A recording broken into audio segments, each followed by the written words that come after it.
Araw-araw na pagbasa ng Biblia Araw 8. Lumang Tipan, Genesis Kapitulo 17, Genesis Kapitulo 18.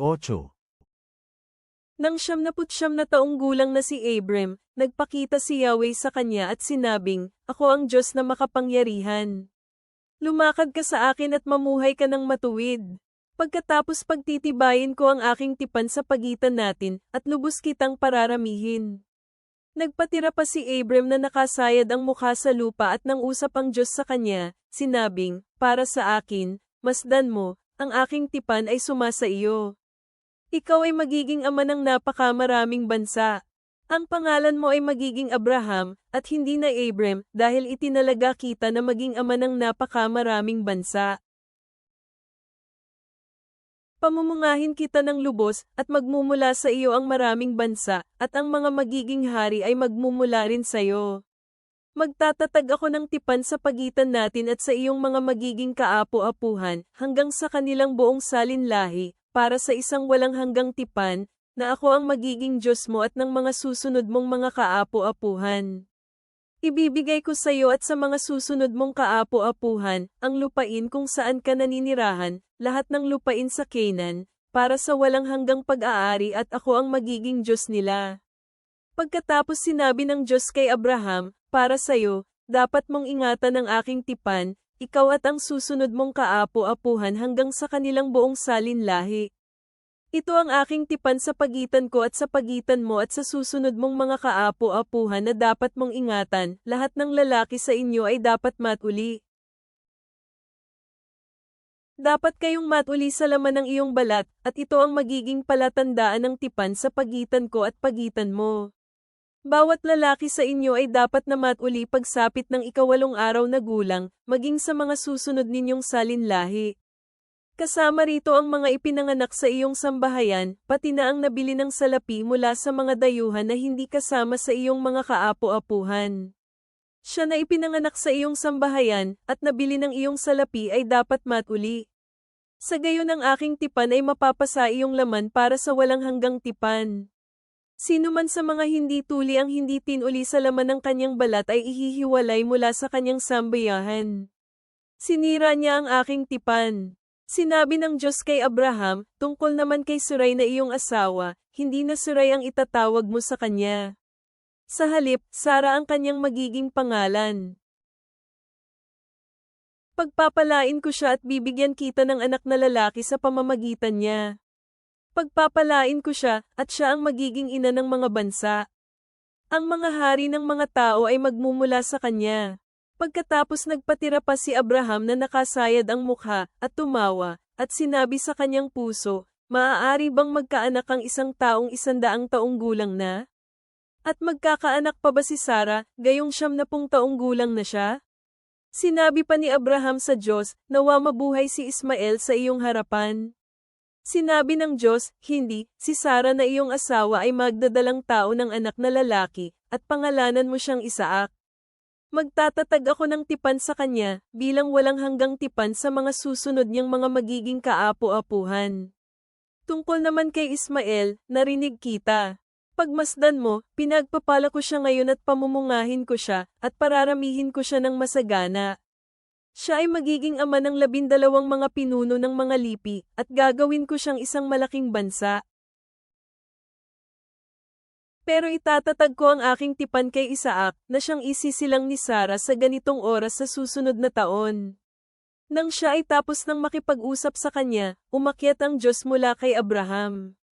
Pagkatapos, kinuha ni Abraham ang kanyang anak na si Ismael at lahat ng ipinanganak sa kanyang sambahayan, at lahat ng mga nabili niya sa kanyang salapi, bawat lalaki na kabilang sa mga tauhan ng sambahayan ni Abraham, at tinuli sa laman ng kanilang balat sa parehong araw, gaya ng sinabi ng Diyos sa kanya.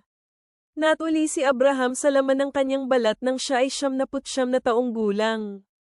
At natuli si Ismael sa laman ng kanyang balat nang siya ay 13 taong gulang.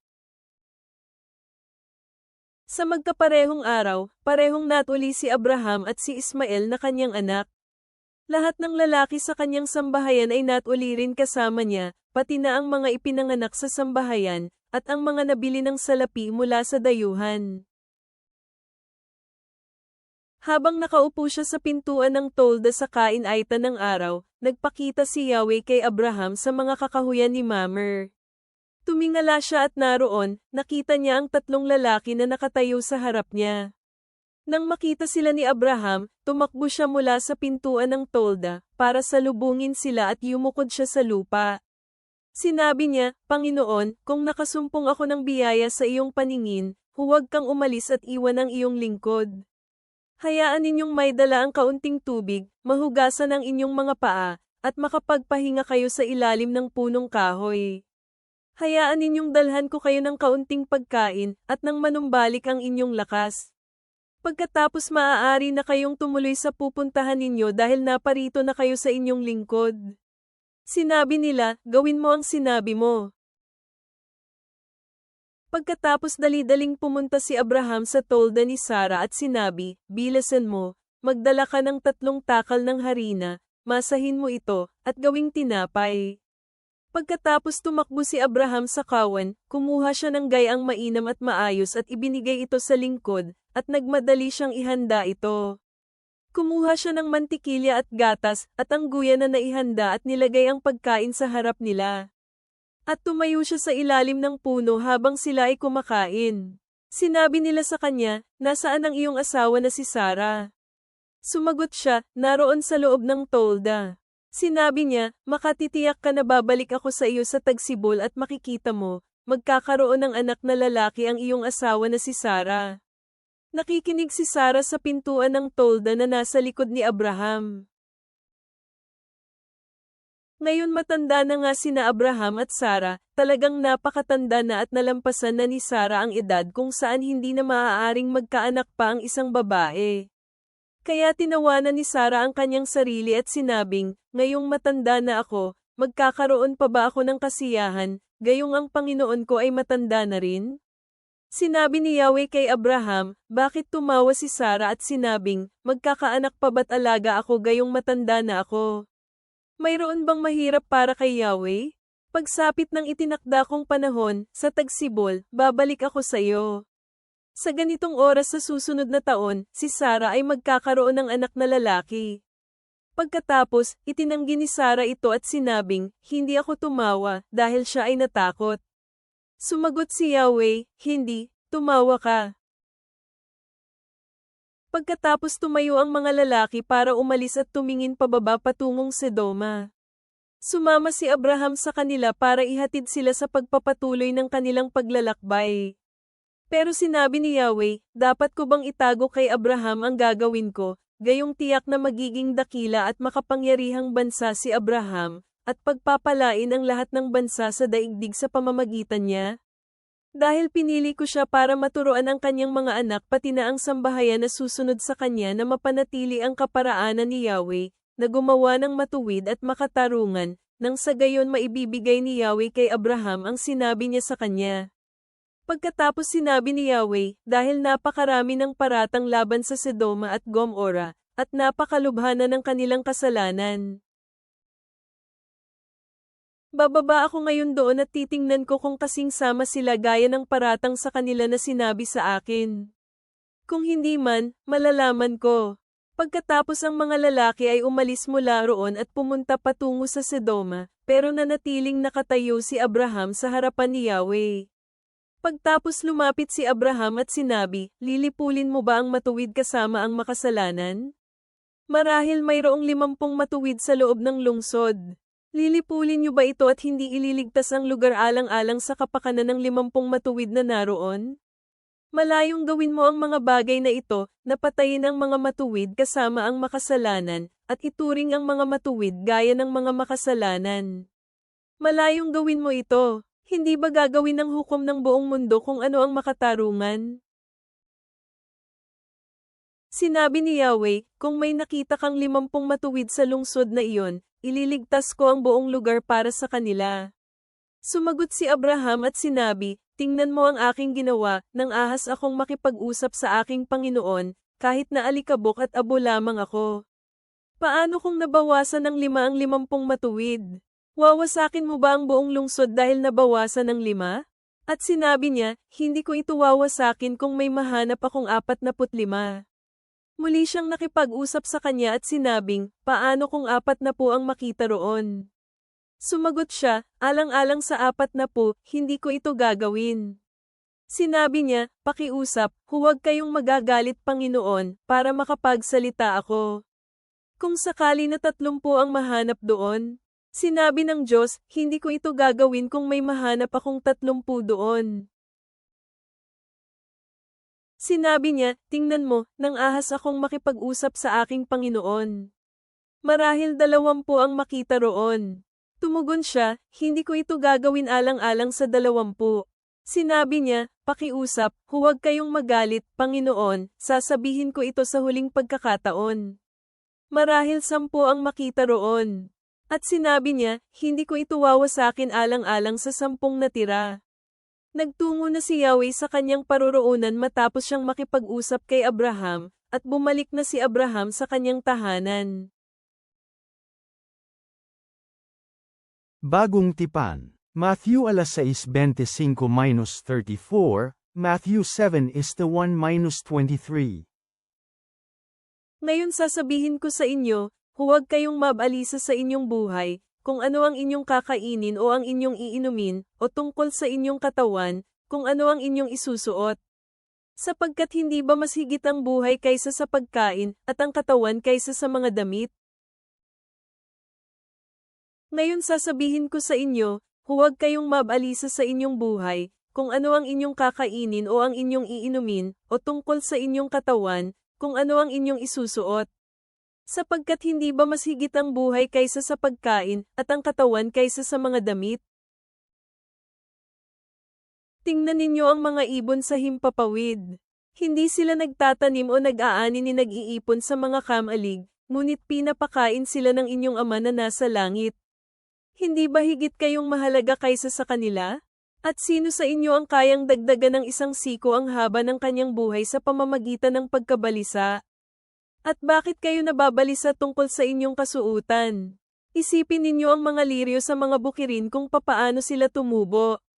Hindi sila nagtatrabaho, at hindi sila gumagawa ng damit. Gayunpaman, sinasabi ko sa inyo, kahit na si Solomon sa lahat ng kanyang kaluwalhatian ay hindi nakapagsuot ng tulad sa isa sa mga ito.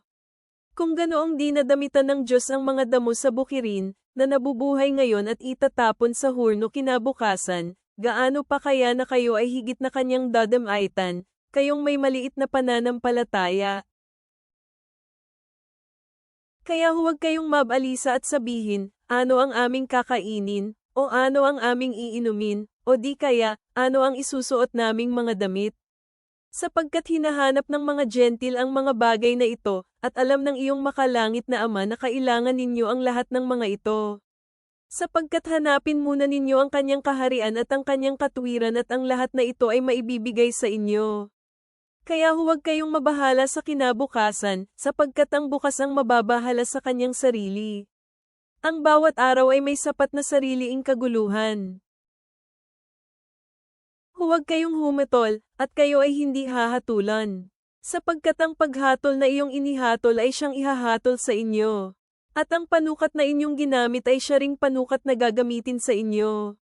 At bakit mo tinitingnan ang maliit na pirasong dayami na nasa mata ng iyong kapatid, ngunit hindi mo napapansin ang troso na nasa sarili mong mata? Paano mo sasabihin sa iyong kapatid, hayaan mo akong alisin ang pirasong dayami na nasa iyong mata, habang ang troso ay nasa iyong mata? Mapagpanggap ka, alisin mo muna ang troso sa iyong mata, at pagkatapos ay malinaw kang makakakita upang alisin ang piraso ng dayami na nasa mata ng iyong kapatid. Huwag ninyong ibigay ang anumang banal sa mga aso, at huwag ninyong ihagis ang inyong mga perlas sa harapan ng mga baboy. Kung hindi, ito ay tatapak-tapakan lang nila, at kayo ay babalingan at pagpipira-pirasuhin. Humingi kayo, at ito ay ibibigay sa inyo. Humanap kayo, at kayo ay makakatagpo. Kumatok kayo, at bubuksan ito para sa inyo. Sapagkat ang lahat na humihingi, ay makatatanggap. At ang lahat na maghahanap, ay makakatagpo. At sa kanila na kumakatok, ito ay mabubuksan. O anong tao sa inyo na kapag humingi ng tinapay ang kanyang anak ay bibigyan niya ng bato? O kapag humihingi siya ng isda, ay bibigyan niya ng ahas? Kaya kung kayong mga masasama ay marunong magbigay ng mga mabubuting kaloob sa inyong mga anak, gaano pa kaya ang inyong amang nasa langit na nagbibigay ng mga mabubuting bagay sa mga humihingi sa kanya? Kaya kung ano man ang gusto inyong gawin ng mga tao sa inyo, ganoon din ang gawin ninyo sa kanila, sapagkat ito ang sa kautusan at ng mga propeta. Pumasok kayo sa makipot na tarangkahan. Sapagkat malawak ang tarangkahan at malapad ang daan patungo sa kapahamakan, at maraming tao ang dumaraan doon. Subalit makitid ang tarangkahan at makitid ang daan na patungo sa buhay, at kakaunti ang nakakahanap nito. Mag-ingat kayo sa mga bulang propeta, na darating sa inyo na nakadamit na parang mga tupang ngunit ang katotohanan ay para silang mga gutom na mga lobo. Sa pamamagitan ng kanilang mga bunga sila ay inyong makikilala. Makapipitas ba ang tao ng mga ubas mula sa puno ng dawag, o ng mga igos sa mga matitinik na halaman? Sa gayon ding paraan, ang lahat ng puno na namumunga ng mabuti ay mabuti, ngunit ang masamang puno ay namumunga ng masamang bunga. Ang mabuting puno ay hindi maaaring magbunga ng masamang bunga, hindi rin magbubunga ng mabuti ang masamang puno. Bawat puno na hindi namumunga ng mabuting bunga ay puputulan at itatapon sa apoy. Sa gayon, makikilala ninyo sila sa pamamagitan ng kanilang mga bunga. Hindi lahat ng nagsasabi sa akin, Panginoon, Panginoon, ay makakapasok sa kaharian ng langit, kundi ang gumagawa lamang sa kagustuhan ng aking amang nasa langit. Maraming tao ang magsasabi sa akin sa araw na iyon, Panginoon, Panginoon, hindi ba kami nagsabi ng propesya sa iyong pangalan ay nagpal-eyes ng mga demonyo, at sa iyong pangalan ay gumawa ng maraming makapangyarihang gawain? At hayagan kong sasabihin sa kanila, hindi ko kayo nakikilala. Lumayo kayo sa akin, kayong gumagawa ng masama. Hindi lahat ng nagsasabi sa akin, Panginoon, Panginoon, ay makakapasok sa kaharian ng langit, kundi ang gumagawa lamang sa kagustuhan ng aking amang nasa langit. Maraming tao ang magsasabi sa akin sa araw na iyon, Panginoon, Panginoon, hindi ba kami nagsabi ng propesya sa iyong pangalan ay nagpal-eyes ng mga demonyo, at sa iyong pangalan ay gumawa ng maraming makapangyarihang gawain? At hayagan kong sasabihin sa kanila, hindi ko kayo nakikilala. Lumayo kayo sa akin, kayong gumagawa ng masama. Mga kawikaan. Proverbs 1:8-19. Aking anak, pakinggan ang tagubili ng iyong ama at huwag isang tabi ang mga utos ng iyong ina. Ito ay magiging kaaya-ayang korona sa iyong ulo at mga palawit sa iyong leeg. Aking anak, kung sinusubukan kang udyukan ng mga makasalanan sa kanilang mga pagkakasala, tumangging sumunod sa kanila. Aking anak, pakinggan ang tagubili ng iyong ama at huwag isang tabi ang mga utos ng iyong ina. Ito ay magiging kaaya-ayang korona sa iyong ulo at mga palawit sa iyong leeg. Aking anak, kung sinusubukan kang udyukan ng mga makasalanan sa kanilang mga pagkakasala, tumangging sumunod sa kanila. Kung kanilang sasabihin na, sumama ka sa amin, tayo ay mag-abang upang makagawa ng pagpatay, tayo ay magtago at sugurin ang mga walang malay na mga tao ng walang kadahilanan. Lunukin natin sila ng buhay, katulad ng paglayo ng shoal sa mga malulusog at gawin silang katulad ng mga nahulog sa hukay.